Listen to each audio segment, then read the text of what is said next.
জাতিসংঘের ৭৯তম সাধারণ অধিবেশনে অংশ নিতে অন্তর্বর্তী সরকারের প্রধান উপদেষ্টা মোহাম্মদ ইউনূসের যুক্তরাষ্ট্রে নিউ ইয়র্ক সফরকে কেন্দ্র করে পাল্টাপাল্টি কর্মসূচি দিয়েছে বিএনপি ও আওয়ামী লীগ। এতে উভয় দলের নেতাকর্মীদের মধ্যে উত্তেজনা বিরাজ করছে। প্রধান উপদেষ্টার সফর উপলক্ষে বিএনপি স্বাগত সমাবেশ এবং আওয়ামী লীগ বিক্ষোভ সমাবেশের প্রস্তুতি নিচ্ছে।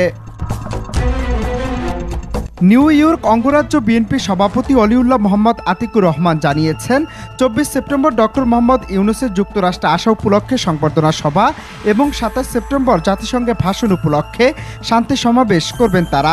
এ সময় বিএনপি নেতারা বলেন, শেখ হাসিনার আমলে গুম-খুন নির্যাতনের বিচারের দাবিতে প্রধান উপদেষ্টার ভাষণের দিনে জাতিসংঘের সামনে বিএনপি অবস্থান নিয়ে গুম-খুন নির্যাতন আর লুটপাটের বিচার চাইবেন।